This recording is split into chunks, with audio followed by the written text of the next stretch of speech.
সামান্য কিছু হলেও মেয়েদের ইনকাম করাটা খুবই দরকার। কিছু হোক আর না হোক নিজের ছোট্ট ছোট্ট শখটাকে পূরণ করার জন্য। এবার অনেকেই বলবে তার জন্য তো আমার হাজবেন্ড আছে। হ্যাঁ, অবশ্যই তোমার হাজবেন্ড তোমাকে সবকিছুই না চাইতে দিয়ে দেয়, তার মানে এই নয় সব সময় যেটা ইচ্ছা করবে সব সময় হাজবেন্ডের থেকে নিতে হবে। একটা মেয়ে তার মা বাবাকেই ঠিক করে বলতে পারে না যে এটা আমার দরকার, এটা আমাকে কিনে দাও। সে তার হাজবেন্ডকে কিভাবে বলে যে আমাকে এটা কিনে দাও? সে একটু হলে কিন্তু মনের মধ্যে লজ্জা বোধ করবে। তবে সবার ক্ষেত্রে এক নয়, আমি কিন্তু খুবই লজ্জা বোধ করি কিছু চাইতে গেলে।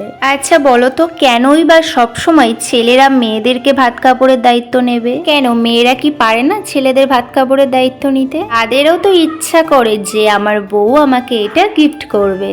আর আমরা মেয়েরা যদি কিছু সামান্য টাকা ইনকাম করে নিজের বরের হাতে দিয়ে তাকে সাহায্য করতে পারি, তাতে ক্ষতি কি? কারণ লাস্ট মোমেন্টে স্বামী স্ত্রীর সাথে আর স্ত্রী স্বামীর সাথে ছাড়া আর কেউই কিন্তু থাকে না, আর এটাই হলো বাস্তব সত্যি। তবে হ্যাঁ, সবার ক্ষেত্রে কিন্তু বাইরে গিয়ে কাজ করাটা পসিবল নয়, তবে চেষ্টা করতে ক্ষতি কি, তাই না? কারণ আমরা নারী, আমরা সব পারি, আর আমরা যদি কোনো কিছু চেষ্টা করি সেটাও কিন্তু পসিবল করতে পারি।